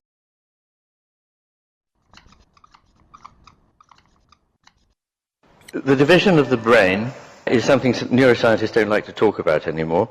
It enjoyed a sort of popularity in the 60s and 70s after the first split brain operations, and it led to a sort of popularization which has since been proved to be entirely false. It's not true that one part of the brain does reason and the other does emotion. Both are profoundly involved in both. It's not true that language resides only in the left hemisphere. It doesn't. Important aspects are in the right. It's not true that visual imagery is only in the right hemisphere. Lots of it is in the left. And so in a sort of fit of despair, people have given up talking about it. But the problem won't really go away, because this organ, which is all about making connection, is profoundly divided. And the plot thickens when you realize that one of the main, if not the main, function of the corpus callosum is in fact to inhibit the other hemisphere. So something very important is going on here about keeping things apart from one another. If I had to sum it all up, I would get away from all those things that we used to say, reason and imagination. Let me make it very clear. For imagination, you need both hemispheres. Let me make it very clear. For reason, you need both hemispheres. So if I had to sum it up, I'd say the world of the left hemisphere, dependent on denotative language and abstraction, yields clarity and power to manipulate things that are known, fixed, static, isolated, decontextualized, explicit, general in nature, but ultimately lifeless. The right hemisphere, by contrast, yields a world of individual, changing, evolving, interconnected, implicit, incarnate, living beings within the context of the lived world, but in the nature of things never fully graspable, never perfectly known. There's a problem here about the nature of the two worlds. They offer us two versions of the world, and obviously we combine them in different ways all the time. We need to rely on certain things to manipulate the world, but for a broad understanding of it, we need to use knowledge that comes from the right hemisphere. There's a paradoxical relationship, as I know as a psychiatrist, between adversity and fulfillment, between restraint and freedom, between the knowledge of the part and wisdom about the whole. I just want to make it clear, I'm not against whatever it is the left hemisphere has to offer. Nobody could be more passionate in an age in which we neglect reason and we neglect careful use of language. Nobody could be more passionate than myself about language and about reason. It's just that I'm even more passionate about the right hemisphere and the need to return what that knows to a broader context. It turned out that Einstein's thinking somehow presaged this thing about the structure of the brain. He said, the intuitive mind is a sacred gift, and the rational mind is a faithful servant. We have created a society that honors the servant, but has forgotten the gift.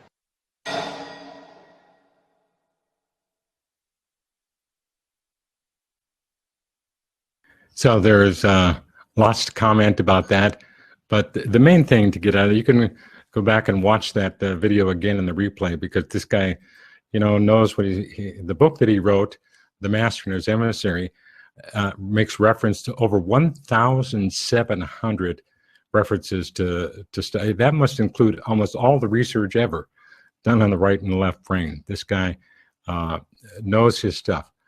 But he offers that caveat that in almost all thinking and behavioral tasks, and I want you to keep that caveat in mind as I'm going through these differences, that both the left and the right hemispheres of the brain are intimately involved. I just want you to notice Ian McGilchrist favors a resurgence in appreciation of the gifts and the specializations of the right hemisphere. So here we go. So I'm going to go down. There are basically 7 specializations between the left and the right hemisphere that I think are the minimum that you need to know. So here's the left hemisphere. You are practical and cautious. You like the familiar. You like process and predictability. You plan and calculate, and you assess future consequences of behaviors. And you have your own future best interests at heart. And you are generally polite. And you believe you are in control. And you spend a lot of time trying to inhibit your right hemisphere personality. And she is your wild child. She loves the new, novel, and sensuous. She loves surprises and a little intrigue and chaos and drama. She's impulsive, spontaneous. She's in the moment, future be damned. And in her view, present best interests are what she keeps in mind. And she is direct and authentic and literal, and which is why you sometimes need to keep her in check. And as I mentioned, left hemisphere, you believe you are in control, but actually most decisions originate with her. And she loves to express and be understood. And if you think back to like when you're with your best friends,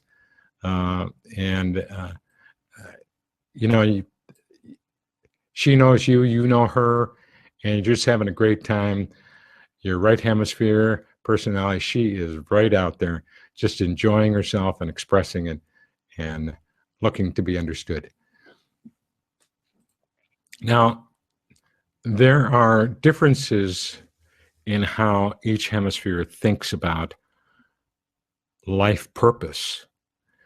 And when I work with a client, I have a methodology for talking directly to the left hemisphere and asking the left hemisphere questions. And then I have, as part of that methodology, a way to then shift and ask the right hemisphere questions and hear answers. Now, the answers are spoken through the left hemisphere because the left hemisphere has speech. But I am able to get the client into the mood of the right hemisphere. And then I ask the same questions about life purpose, and I get different answers. So, for example, if I'm asking left hemisphere, what's your life purpose? I'll get something like to think and solve problems, to come up with plans, to provide for the future, to avoid conflict, to be successful, and to fulfill my purpose. And then when I ask, okay, so if you're successful with all of these things that you just said, what do you get from that? And the left hemisphere will say, I'd have happiness, I'd have peace, I'd have a place in the world, I could just be. And now, then I would switch over to the right hemisphere and get the client in that mood, so to speak, where the right hemisphere is willing and fully expresses through left hemisphere speech. I ask, what's your purpose? And she says, well, to live life with verve, to improvise in the moment, to make sure that the now is good, to be authentic, to enjoy success, and to be inspired. And then I ask her, well, if you were successful with all of that, what would you have? And she says, I could be happy. I'd have inner peace. I'd be connected. I'd belong. I could just be.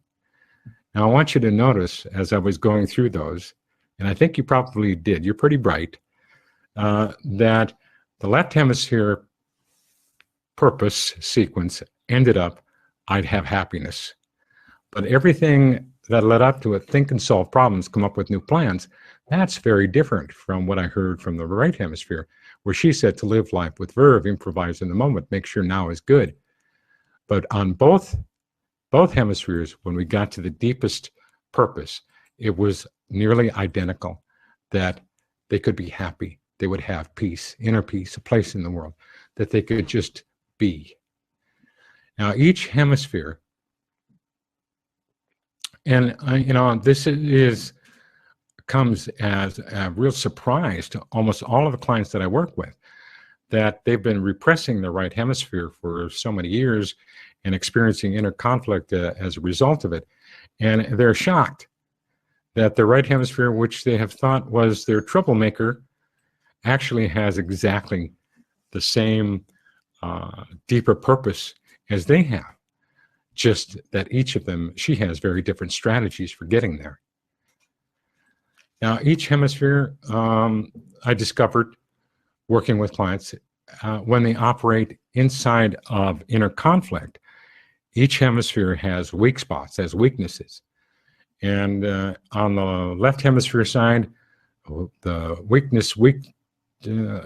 weaknesses are that the left hemisphere is very repressive of self, is very cautious, is self-judgmental, is often very driving, and is guilt-prone. But on the other hand, in the middle of an inner conflict, the weak spot of the right hemisphere, her weak spot is she's rebellious. She doesn't like to be repressed. She's impulsive and compulsive. She's not cautious. And in expressions to other people, she has the capability of being rude in conversation that the left hemisphere doesn't have. And when she feels like there's a driving force from the left hemisphere to try to get things done, she'll push back with laziness and procrastination. And she is, to be quite frank, she's more self-centered. She thinks of yourself. She's on your side more than you think. She is self-centered. She is not the one who would put other people first all the time as a natural course of events.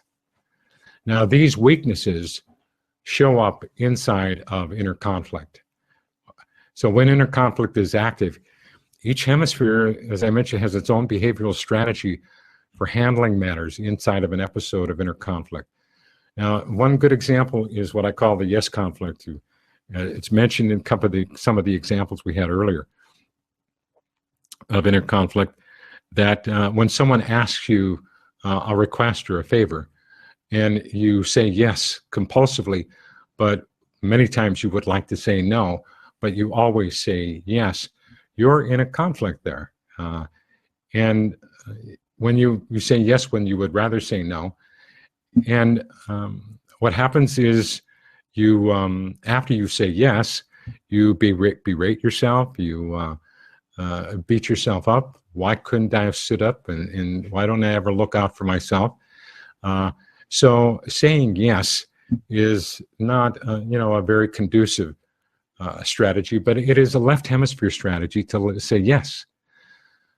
Now, what can happen sometimes, maybe you've had experience like this, you're on any given day, you're irritable for some reason, your patience is thin, you're having a bad day, and you're kind of at the end of your rope, and somebody comes up to you and says, would you do me a favor? And your first response is, no, I'm not going to, no. Why would you even ask me? You see what I have to do here. And you would be like bordering on rude, and that is how the right hemisphere handles its portion of the yes conflict when you're actually able to come up with saying no. She's the one that says no. So now you notice that it's either one or the other. Either you say yes and feel bad about it, or you say no and you do it in a way that upsets the other person. Neither strategy works well. Both of the strategies are flawed, and both of them result in negative consequences. And given that, if you have inner conflict around, the yes situation, repression is usually a good idea. It keeps you out of trouble. But the important thing that I would like you to note is that even saying yes or no, each strategy still has that deeper positive intention for you to have inner peace about things, for you to be happy, for you to just be able to be yourself underneath both of those strategies, even though they're very different. Now I want to, we're going to pretty quickly get into doing the actual exercise itself of a personal reconciliation. So I would like to tell you that resolving inner conflict is very natural, actually. The very architecture of the brain is what enables inner conflict in the first place. And inner conflict is perfectly understandable in the context of two conscious systems, one in each hemisphere of the brain, once you realize this. And once you do grasp it, that you're working with two personalities, not one, that's a game changer, because then all the good principles and techniques of conflict resolution now apply. You realize the right hemisphere wants to be heard, understood, and embraced. Both hemispheres want their deeper intentions fulfilled, and both of them will collaborate dramatically more effectively with each other if 1 and 2 are satisfied, if the right hemisphere is heard, understood, and embraced, and both hemispheres have a sense that their deeper intentions will get fulfilled. And at their deepest levels, both hemispheres want love, and they want to be loved. And there was a time when you were young, maybe a long time ago, before life happened. You were happy and you were free. It's really your natural state. And resolving inner conflict is just like going home to your natural self.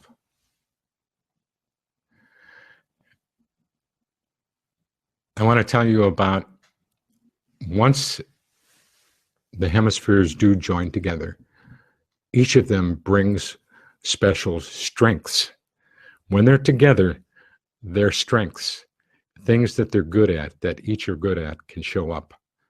So on the left hemisphere side, you are disciplined. You are a problem solver. You're a pretty good communicator. You're intelligent. You can be confident at good times, and you're a good logical thinker. And on the other side, she has a big heart. She is resourceful. She is loving. She is inspiring. She is enthusiastic. She is a good creative thinker. And I want you to notice that the list I went through for left hemisphere, disciplined, problem solver, good communicator, very different from the list for the right hemisphere, big heart, resourceful, loving. So they do not have redundant skill sets. They are very, very complementary to each other. And when a personal reconciliation, when you do it, you get access to what I call emergent properties in partnership. Now, what that means is, well, an emergent property is best illustrated with using an analogy. You take sodium and chloride. Those are two elements. If you take sodium and you were to taste it, okay, I don't know what it tastes like, but okay. And then you take chloride and you taste it. But if you put them together and then you taste it, you get a salty taste that was not present when you just tasted the sodium and not present when you just tasted the chloride. It is an emergent property in the sense that it was unpredictable that it would have a salty taste if all you knew was when they were separate, what they tasted like. And that's what happens when you combine that list of skill sets that I mentioned, that you produce emergent properties that are unpredictable and positively, in a positive way. So, for example, if the right and left hemisphere are working together, you get access to what I could say heartfelt intelligence, resourceful discipline. Now, I'm combining items of the right hemisphere with strengths of the left hemisphere as I'm talking. Being inspiringly confident, being intelligently enthusiastic. Now, do not a few of those sound like a little oxymoronic? Like, how would they ever go together? Like being enthusiastically disciplined, or being an inspiringly logical thinker, or being a creatively good communicator. But that is exactly the kind of results you will get in your external behavior. These emergent properties will manifest into positive behaviors when you do a personal integration, personal reconciliation, and resolve the conflict between your hemispheres.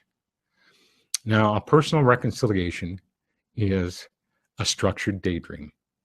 It's done during a structured daydream. And it's going to take you 20 minutes. And during the structured daydream, you have a task. You have a mission to accomplish, and that is to heal and reconcile your inner relationship. And the natural byproduct of that healing is you're going to combine the best traits of each of them. And by combining them in this way, I want you to notice here are my fingers. If my left hemisphere, let's say, has, this is my left hemisphere. I don't know if it's right or left.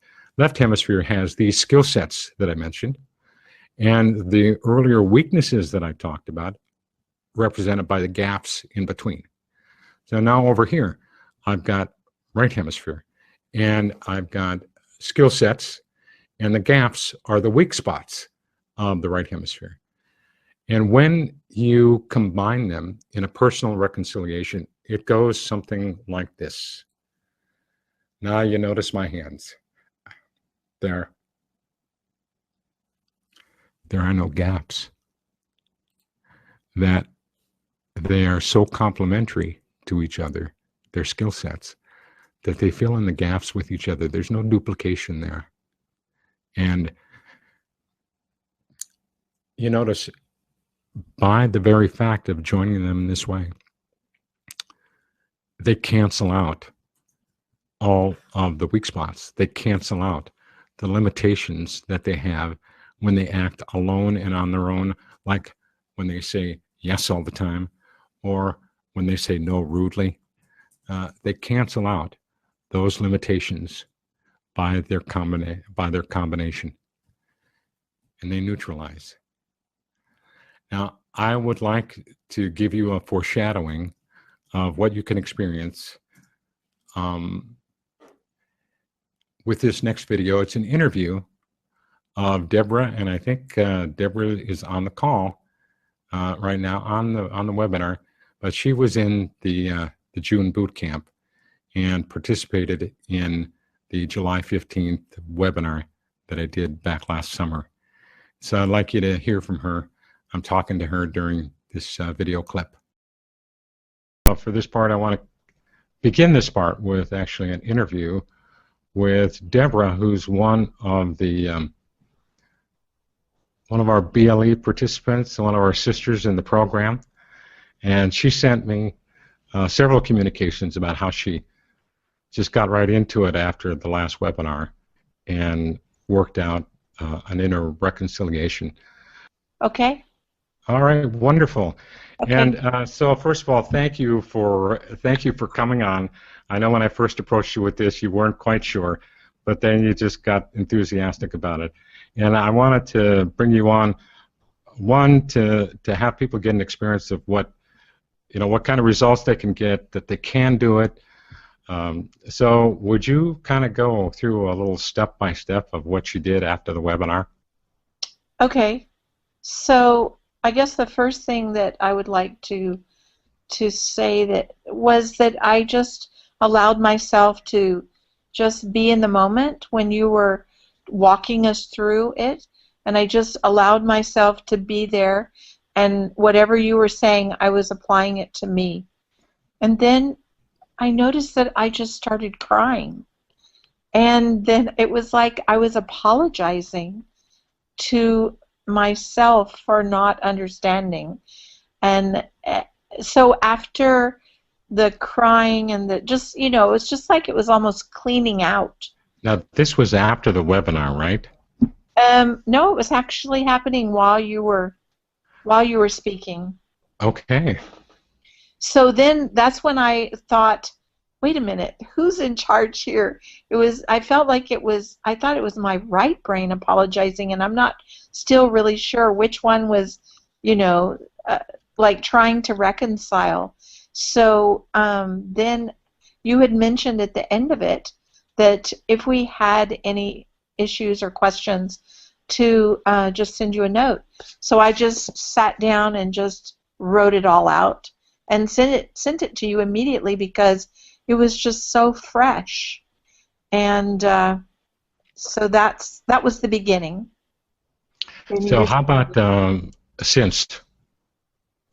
Well, so when I can turn and recall those things, if I get into a situation where there's like conflict building or something, and I turn to that and remember it, then it's just kind of, just sort of it's like, oh yeah, we can all work this out. Something just like, oh yeah, we're all on the same side, or just this kind of peaceful coexistence, or like you're part of the family, and rather than this kind of unconscious battling or with the conflict. Very good. I mean, as I listened to you explain that, that has all the earmarks and is the hallmark of a very successful personal reconciliation that is going to continue to grow now inside of this new relationship. Mm-hmm. There's new things to do and experience with this new partnership. And I noticed that it really went out over many things in my life. Like, it wasn't just within myself, but it was the way I related to other people. It was just sort of to take things more lightly or something. I don't know. It just kind of like happened. Well, the thing I like about that is you got a big smile on my face because you get a lot of bang for your buck doing a personal reconciliation, because you were just describing how it generalizes to other situations. I mean, how could, having a great partnership between these two, how could it not generalize to so many, many different areas of your life? Yeah. Yeah, it's been wonderful. I love you for sharing it. Thank you, Deborah. You're welcome. Okay. Okay, we're going to say goodbye to Deborah. All right, but she's still on here with us, And just not in the broadcast right now, but we can still see her though. All right. Thank you once again, Deborah. You know, her state of being, her smile, her expressions, say it all. That's the real communication here. And the positive results of a personal reconciliation, they cascade out, they generalize to all areas of your life experience, your behaviors with other people, and your own inner experience. And I think you saw how Deborah struggled to describe it, and it's it's hard.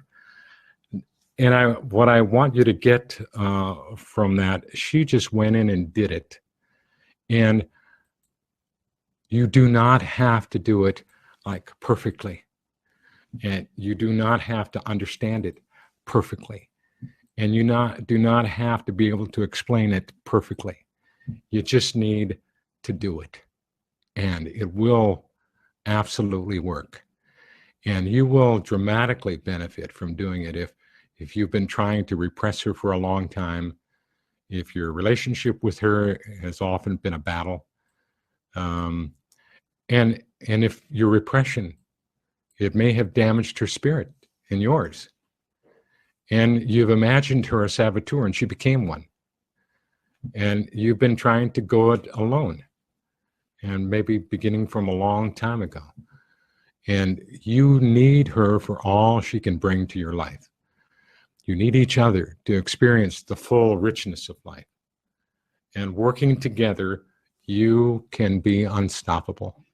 You can love and enjoy yourself like you haven't for maybe a long time.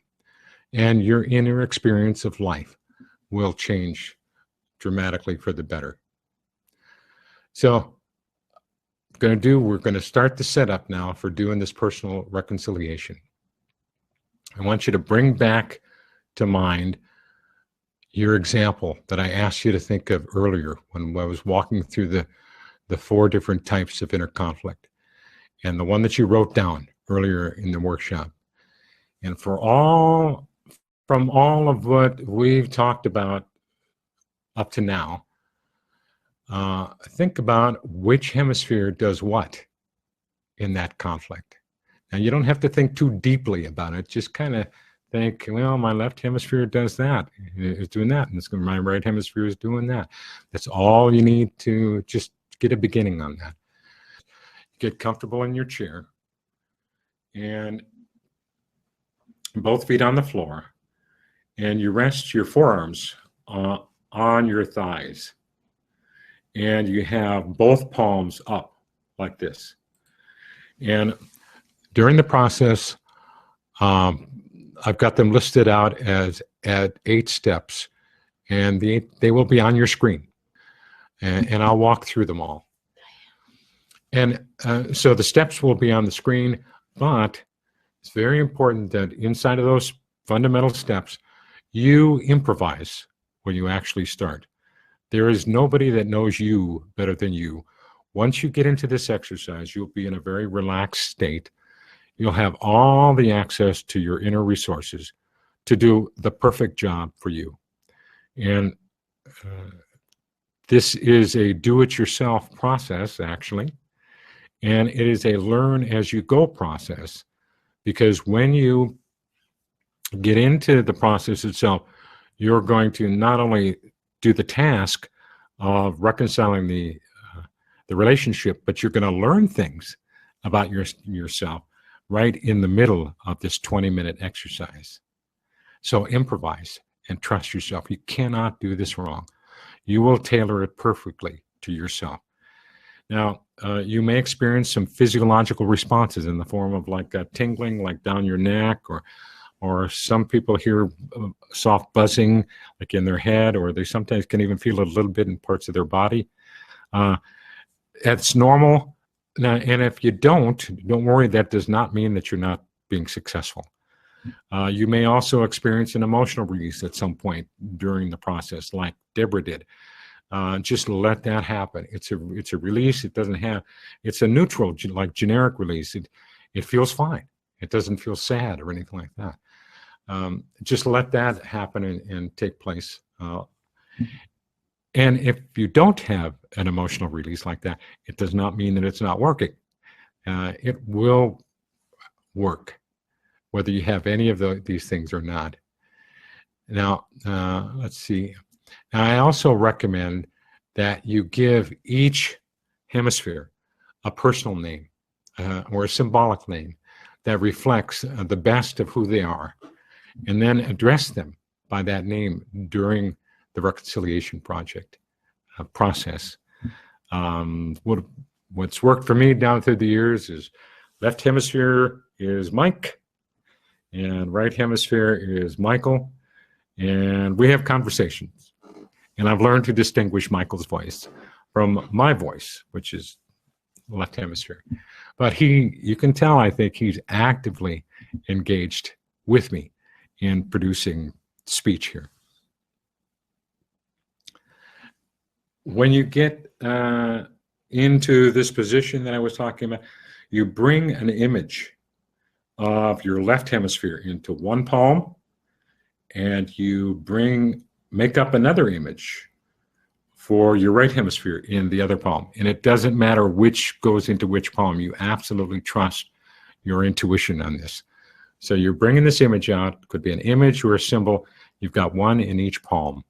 And you, kind of in one way of speaking, are back here, and you've got them both out there in this triadic sort of arrangement. You will facilitate the reconciliation. And you'll do it silently. Some people do it speaking softly out loud, but most people that I've worked with, almost all of them, do it silently. And have the following as your intention throughout the entire process. Have this, that your hands will very, very slowly, over the course of that 20-minute period, very slowly come together until they reach a point. You just start with having it as your intention that they come together. It will naturally happen without you thinking, actually. So, but you just have it as your beginning intention. And once you get to this point where your fingers actually begin to touch, the images will start to meld together into one. And almost everyone tells me that, they're surprised by it. They're surprised by the image itself, but they're very, very pleasantly surprised at this new merged image that represents them both. So know in advance that when your fingers touch, the two images will begin merging. And so you're doing this whole process and your hands are moving, but you don't even know they're moving because you're following the steps. And so if you're watching the replay, you can pause it when I say you may begin the process, and then you can restart the replay when you're done with your personal reconciliation. Some final words, last second instructions for you before we start the process. Now you can begin to see, and you're probably already noticing, they both have nearly identical outcomes and goals, and yet they have different beliefs and even values about life, the world, and other people, and they have a different style, yet they have the same ultimate outcome and goal. It would be wonderful. No, actually, it would be awesome if they were to team up to combine their skills in moving toward that goal. They could combine the best of both, and you notice, by the very nature of their teaming up, they would cancel the limitations each has when operating alone. You see, they've been operating independent of each other up to now, and often in conflict and judgment of each other. When they operate alone, they're only half a person, with all the immaturity of only half a person. Imagine if they were to team up. The skill sets one has are exactly the skill sets the other is missing. They are a perfect complement of each other, like the yin and yang. And up to now, they have basically been in gridlock as far as moving toward their ultimate goal. If they were to combine assets and skills, imagine you could move with a quantum acceleration toward your goals together as an amazing team with respect, admiration, and affection for each other. So it begins to seem like a compellingly good idea for them to join forces, their skills, and become virtually one, doesn't it? So now you may begin the process.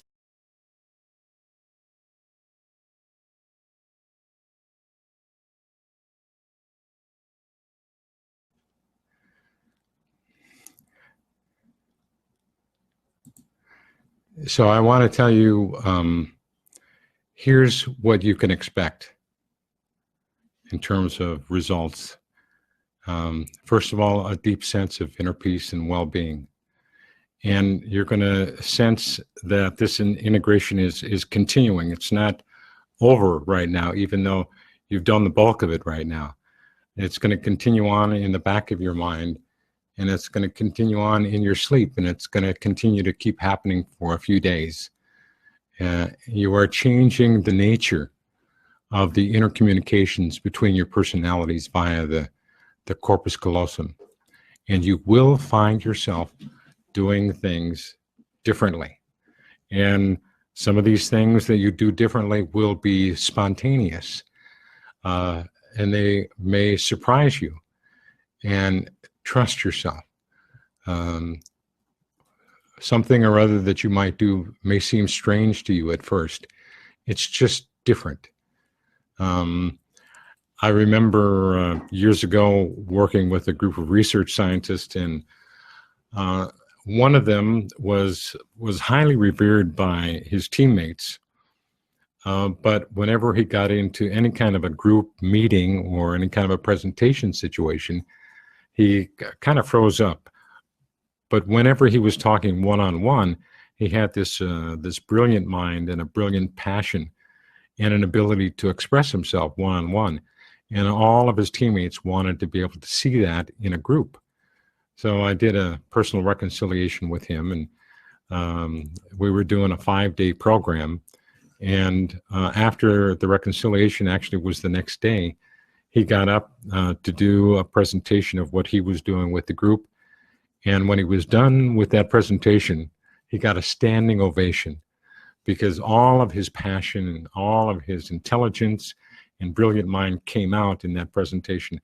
And the group, as a group, had never seen it like that, and they were all pulling for him. And that was the reason for the standing ovation. And the meeting was over, and this fellow came up to me afterwards. And in spite of, the positive feedback of that standing ovation, he said to me, "Mike, do you really think I did okay? Do you really think I did okay?" So some of the things that you might do may take some getting used to, and there might be even an occasion where you might think, well, I think maybe I made a mistake doing or saying that particular thing. But one of the things I will predict is that you can now, with this integration in place, with this reconciliation, in this cooperative, collaborative, mutual admiration and affection, is going to result in you doing things that actually could seem like not the exact right thing to do, but over the course of a day or two, I make a prediction that you'll find out that what you did actually was perfect for the moment. And as you go along, you're going to develop experience. And that was my timer. You're going to develop experience and increase the confidence in yourself. And I want you to know that you can now begin to trust some of those impulses that you've been repressing up to now. You can trust her with those impulses. And you may find yourself not putting up with certain things that you have in the past, and you may start making plans to change whatever those circumstances are that you've been putting up with, and that you have this frame of mind that you no longer wish to put up with them. And you will shift some relationships, almost all of them for the better. But it could happen that you may have a toxic relationship with someone, one that's just not not good for you. And you may find that that relationship may end, that you may find a graceful way to move out of that relationship. But I also predict that those that you love and are close to will be benefited, and they will notice. And there are other things that you can do after this that I encourage you to do after this personal reconciliation. That is to have as your intention that you build, enrich, and diversify your relationship. And if you're moved to, do another personal reconciliation anytime it seems like a good idea. Now, somebody asked that I read, well, do you do this every day? Or no, actually, this first one, during this first one, you gave a massive jump start. You've changed the nature of the relationship. And from henceforth, this relationship is changed. And you won't have to do one like this exactly another time. But you may find that particular circumstances come up on a case-by-case basis that you think, well, I have some inner division in this, so I'm going to sit down and I'm going to find out what each hemisphere is concerned about, and I'm going to work that out. And you take about 15 or 20 minutes to do that. But you don't have to be doing it every day or on any kind of regular basis. And what you can also do is spend time alone with her in contemplation. Talk, and she'll answer. And you're going to learn to distinguish her voice from yours. Find out what she really likes, loves, and wants. Now, especially during an episode of food temptations, I'm talking about in the moment now, how you interact internally. During a food temptation, I encourage you strongly to always come to a peaceful agreement during an episode of a food temptation. Even if it's to break your bright lines, you do it together. And what you'll find is that you'll begin to build self-trust out of this. And even though there may be occasions when you decide together to break a bright line, you're going to notice that in the overall, you're going to dramatically reduce or maybe even eliminate what before turned out to be binges. I know that's how it's worked out for me.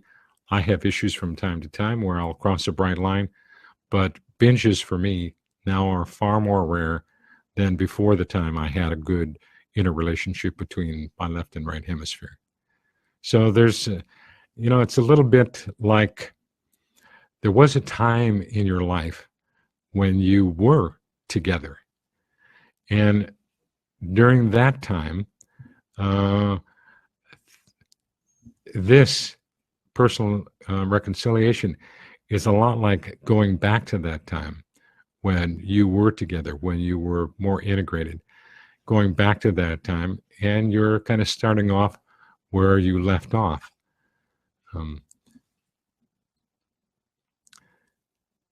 Now, because of, I'm going to conclude the formal part of the webinar workshop here in just a few minutes. But so from a logistical standpoint, if because of circumstances you're here with me live, but you couldn't do the process, I would love for you to experience the benefits that I just mentioned on the previous slide and what you heard, for example, from Deborah. So I heartily encourage you to carve out the time for yourself to do your own personal reconciliation as soon as you can. Do it for you and for her. And this may sound a little bit corny, but I'd like you to commit and repeat after me. I will do it for me, and I will do it for her. I will do it for me, and I will do it for her. And I love hearing from people as to the results that they get. And so I'm wide open. Please email me at mentor@cox.net. That's mentor@cox.net, and let me know how you do. I would love to hear from you. And if you do carve out the time for yourself to do this personal reconciliation, I promise you, if you're willing, you're going to have a profoundly positive experience. My specialty is, to put it boldly, total personal transformation. And this personal reconciliation that many of you did is the first step of what I call total personal transformation. Now, the second step, equally as exciting and profound, is what I call neutralizing your past negative conditioning. And then remember back, I told you there were two patterns that I spotted in all the clients that I had, and one was the inner conflict, and the second one was past negative conditioning that still affected their lives to some extent, even after them doing a personal reconciliation. So that second step is neutralizing your past negative conditioning, and all of us have difficult or traumatic experiences from our younger years that, even though we don't remember them specifically, still subconsciously, they affect us today when certain circumstances trigger the challenging emotions that were present back then. And when they are triggered, having done a personal reconciliation enables you to handle them in a far more efficient way and to recover much more quickly. Yet it would be even better if you could completely neutralize their present-day residual effects and not have to recover at all. And that's what the Neutralizing Your Past Conditioning workshop is all about. It's another 3-hour workshop, and if that interests you, then I'd like to find out from you, and I'll be sending out an email about that. So I just want to let you know that that'll be coming, and I'll send you all the information. Now, this one won't be free, but I'm absolutely committed to making it affordable for as many as possible. And I'll probably use some kind of a sliding price structure for that. So thank you for letting me just tell you about that. And I hope, in spite of all the difficulties that we have, I hope you enjoyed the webinar workshop. I have to say, I enjoyed most of it. And there is a heroine within you. And it's my hope that a personal reconciliation will move you many, many, many miles down the road to a deep and lasting discovery of love for yourself. So may you be free, inspired, and enjoy. I wish you the greatest success with this. Thank you so much for being on this webinar, and I really, really appreciate it. Hello again. Well, how was that? If you had an experience you'd like to share with me, please do that. You know, doing a webinar, I can't see or ask you how you're doing like I can with someone who's sitting right next to me here. And I miss that immediate feedback so much. So if you're up to it, send me a message to mentor@cox.net, mentor@cox.net. I would love to hear from you. And I want you to remember that doing a personal reconciliation and reunion is like a new beginning, like a fresh start. It's not just a once and it's over. You are on a brand new growth path. You're building and you're growing this newly rediscovered inner relationship with your right hemisphere personality. So there will be learning and development going on over time, just like with any relationship. I believe you now have a much, much better idea of what I mean when I say the most important relationship in life is the one with yourself. Now, I'm telling you this because your first personal reconciliation and reunion may not have gotten a full commitment from both of your hemisphere personalities yet. Now, some people report back to me that their hands did not move during the process. Now, that does not mean the process did not work. What that may mean is that a start was initiated. That's always a good thing. And there is more reconciling to do between the personalities before they're both fully ready for a reunion. Now, a reunion means that they're in full commitment to work together in full partnership. You see, it could be your left hemisphere still has some anger and judgment toward your right hemisphere personality, that she messes things up. And it could be that your right hemisphere personality is still nursing hurt and resentment over being repressed and depressed for so long. And sometimes these angers and hurts, they don't fully resolve in your first session. So you resolve not to give up on the relationship. You sleep on it. Progress does happen while you sleep. And you do the process again, and maybe more times, to see where the relationship is at. And you continue to improvise the reconciliation until you have a reunion. Now, you have a grand opportunity before you right now to come to really love your own company, having great affection for yourself, and to more and more trust your impulses and spontaneity. Now, that's where life is at, isn't it? The enjoyable variety. Now, if I want to know quickly if someone has problematic inner conflict, I always ask, is there an aspect of your personality you are not happy with? And if the person says yes, then I know they experience distressing episodes of inner conflict. Now, that part of you that you have not been happy with in the past, with a personal reconciliation and reunion, you've just made a dramatic about-face movement, now back in the right direction toward loving yourself again and enjoying your company, and gradually developing what I call flawless confidence in yourself. Yes, really, flawless confidence. That'll come. That's the possibility genuinely before you right now. All you have to do is whatever it takes to nurture and nurture and nurture that relationship forever. All my best to you.